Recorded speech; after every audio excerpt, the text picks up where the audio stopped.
नमस्ते दोस्तों, एक कहानी उम्मीद है आपको पसंद आ रही होगी।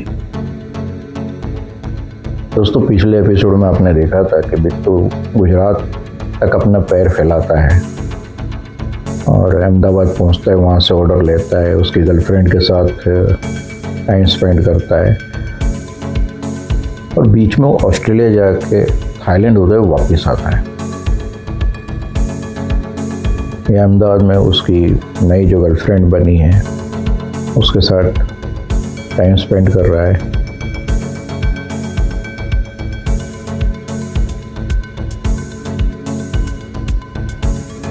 यहाँ उसके भाई लोग के वहाँ एम्प्लॉय रहते हुए उसने काफ़ी तेज़ी से भाई लोग का बिजनेस आगे बढ़ाया।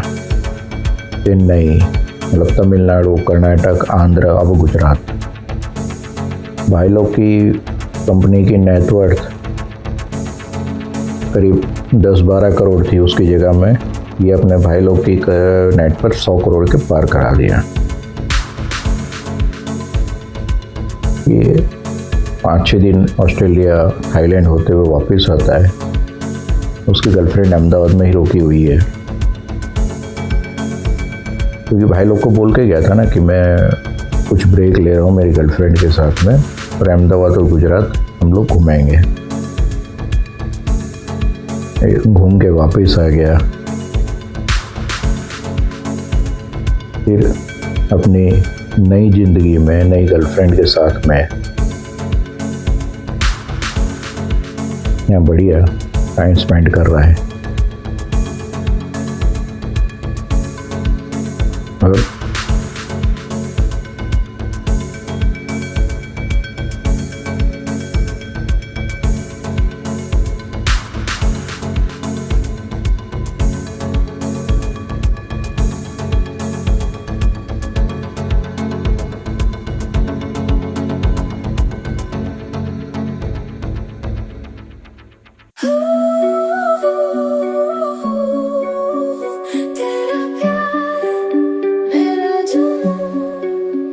चांदनी रात में तुमसे बातें हो रही, तेरी मुस्कुराहट में मेरी दुनिया खिल रही।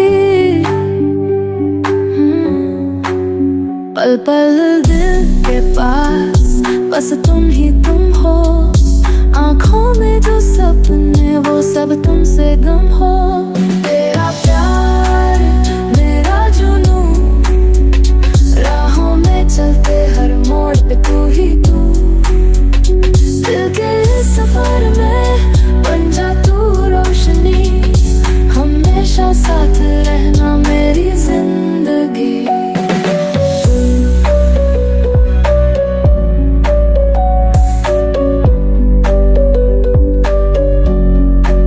सपनों की गलियों में हम दोनों साथ चले, तेरी खुशबू से मेरी सुबह नई कहानी ले आए, हाथों में हाथ तेरा, दिल से दिल जुदा। इश्क के बंधन में कभी ना हो कोई फंसा, क्या कहूँ मैं, तू मेरी हर सांस है। इस दिल के नगर में तेरा ही नाम है, जिंदगी के हर मोड़ पे तेरा ही इंतजार है। मैं हूँ फिदा, तू है मेरी प्यार की बाहर है। तेरा प्यार मेरा जुनून, इस इश्क के रास्ते में है तेरा ही नूर। साथ चलेंगे हम हर पल और हर लम्हा, तुम हो मेरे दिल का सबसे खूबसूरत थमा। उसकी गर्लफ्रेंड पहुंच जाती है चेन्नई और ये आता है मुंबई। दोस्तों गांव सब पूरा याद आता है। गांव से निकला, आज करीब 17-18 साल होने जा रहा है। 17 साल हो चुका है, 18 साल शुरू हो रहा है।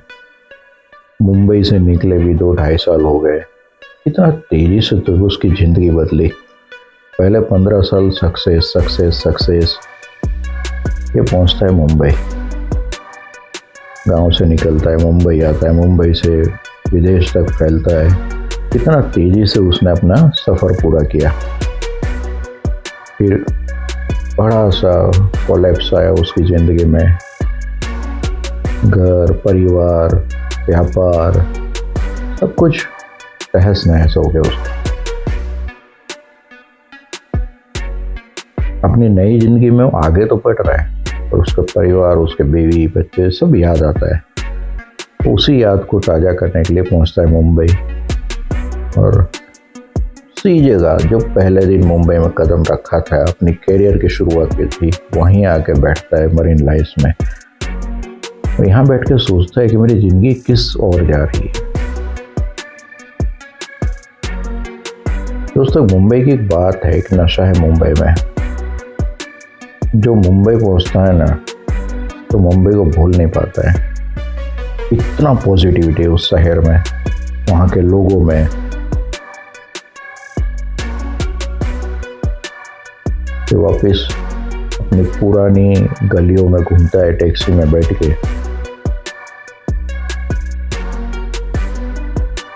एक्चुअली में मुंबई आया था वो किसी से मीटिंग करना है। वो आने वाले एपिसोड में बताऊंगा क्या बातचीत हो रही, क्या हो रहा है। और ये 2 दिन रुक के निकल पड़ता है एयरपोर्ट की तरफ। हाँ दोस्तों, बीच में आया था उसका फेस, वो फ्लाइट्स छोड़ के ट्रेन में सफ़र किया जब मुंबई छोड़ा था, तब वापस से फ्लाइट में उड़ना शुरू कर दिया था। क्योंकि अब भाइयों की कंपनी को 100 करोड़ का कर दिया था, उसका टारगेट था 1000 करोड़ पहुँचाना। ये पहुँचता है दिल्ली, और भाई के साथ मीटिंग करता है, और बताता है कि अब आगे उसका नेक्स्ट प्लान क्या है। बड़े ऑर्डर ले रहा है, गवर्नमेंट के ऑर्डर ले रहा है, और जब बड़ा ऑर्डर होगा तो उसका टारगेट है बहुत बड़ी कंपनी बनाने का, तो वहाँ एक फैक्ट्री डालते हैं। फिर क्यों हम बाहर से मंगाते रहेंगे, एक लोकल फैक्ट्री ही डालते हैं। तो ये आइडिया उसके भाई को भी अच्छा लगता है, उसके जो कलकत्ता वाले भाई है उसको भी अच्छा लगता है। ये सब चर्चा करके बिट्टू वापस चेन्नई के लिए निकलता है। इधर घर परिवार में भी माहौल अच्छा होने लगा है। लोग गंभीरता से सोच रहे हैं बिट्टू की नई ज़िंदगी शुरू हो रही है, क्योंकि उन्हें उसकी नई गर्लफ्रेंड के साथ में लड़की भी अच्छी है, अच्छे ख़ानदान से है, तो शादी करा लेते हैं। ये सब चर्चा चलते रहती परिवार में, और बिट्टू पहुँचते हैं चेन्नई।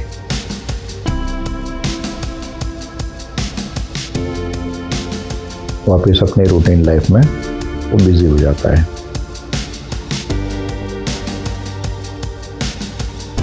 तो बंदा काफ़ी टैलेंटेड था। जैसे गांव से निकला, बिना किसी हेल्प लिए पूरा साम्राज्य खड़ा किया। जिंदगी में लोग बोलते हैं ना कि कभी लॉस हो गया, कभी हो गया। दोस्तों यहाँ एक चीज़ बहुत बड़ी सीख मिलती है हमें, काम करो, चाहे हारोगे या जीतोगे। 2 एक चीज़ होती है ना, जीतना या हारना। जीतोगे तो आपको अवार्ड मिलेगा, आपको आगे बढ़ने का रास्ता दिखेगा, और हारोगे तो वो हार नहीं है, वो एक सीख है। क्योंकि हारने में बहुत कुछ सिखाता है, और ज़िंदगी में कभी कभी ये हार भी ज़रूरी होती है।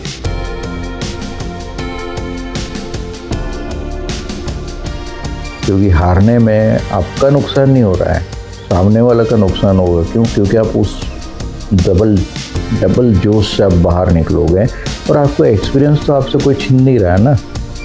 देखा ये 2 साल में, जो पहले उसको 15 साल लगा था, अभी वापस खड़ा होने में उसको 2 साल लगा, और वो भी नए स्टेट में। पहले एक छोटी सी दुकान थी चेन्नई में भाई लोग की, उसकी जगह में बड़ी कंपनी बना दिया उसने। बड़ी बड़ी फैक्ट्रियों से ऑर्डर लेना शुरू कर दिया, तमिलनाडु, आंध्र, कर्नाटक, गुजरात। तो ये उसका अनुभव था, एक्सपीरियंस था।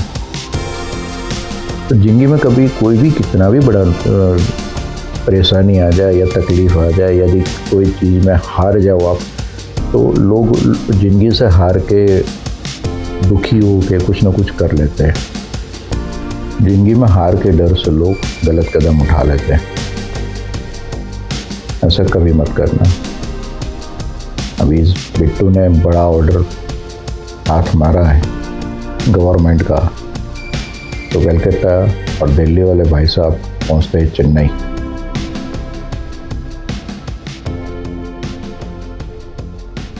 और वहाँ फैक्ट्री का भूमि पूजन करते हैं। बिट्टू ने सजेस्ट जैसे किया था कि फैक्ट्री बनाते हैं, उस मटेरियल की फैक्ट्री का भूमि पूजन करते हैं चेन्नई में। अब आगे क्या होना है, बिट्टू की लाइफ किस और आगे बढ़ रही है, क्या उसकी नई गर्लफ्रेंड के साथ शादी होगी या उसका परिवार उसको मिलेगा, वाइफ बच्चे कहाँ हैं, कुछ भी पता नहीं है। ये लोग फैक्ट्री के भूमि पूजन में बिजी है, उसी जगह फैक्ट्री लगाने का प्लान कर रहे हैं जहाँ से ये बड़ा ऑर्डर ले रहे हैं। अब इसके आगे की स्टोरी में आने वाले एपिसोड में बताऊंगा।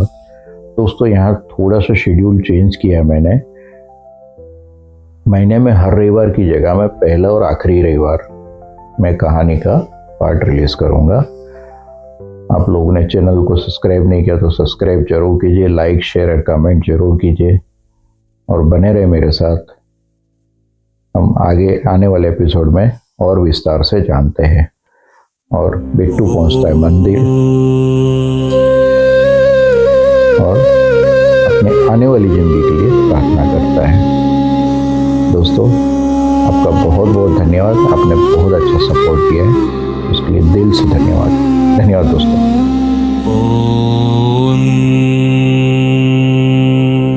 गिरीश नरेश परेश महेश बिलेश भूषण भो सांब सदा शिव शंभो शंकर शरणं मे तव चरणयुगम् उमय दिव्य सुमंगल विग्रहया लिंगित वामांग विभो सांब सदा शिव शंभो शंकर शरणं मे तव चरणयुगम् ऊरी कुरु मामद्गमनाथं दूरी कुरु मे दुरितं भो सांब सदा शिव शंभो शंकर शरणं मे तव चरणयुगम् हे शिवर मानस हस्य चराचर जनन स्थिति लय कारण भो सांब सदा शिव शंभो शंकर शरणं मे तव चरणयुगम्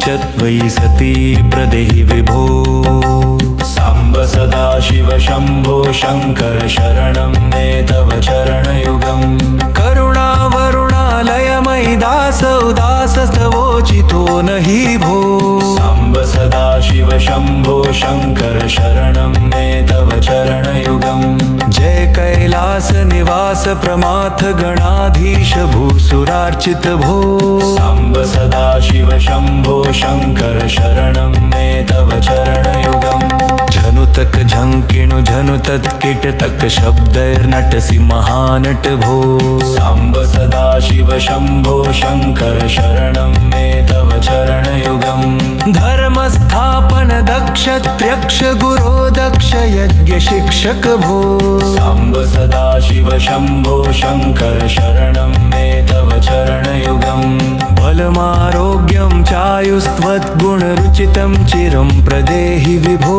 सांब सदा शिव शंभो शंकर शरणं मे तव चरणयुगम् सर्वदेव सर्वोत्तम सर्वद दुर्वृत्त गर्वहरण विभो साम्ब सदाशिव शम्भो शङ्कर शरणं मे तव चरणयुगम् षड्रिपु षडूर्मि षड्विकार हर सन्मुख षण्मुख जनक विभो साम्ब सदाशिव शम्भो शङ्कर शरणं मे तव चरणयुगम् सत्यं ज्ञानमनन्तं विर्मेते लक्षणलक्षित भो साम्ब सदाशिव शम्भो शङ्कर शरणं मे तव चरणयुगम् हा हा हू मुख सुरगायक गीतापदान पद्य विभो साम्ब सदाशिव शम्भो शङ्कर शरणं मे तव चरणयुगम्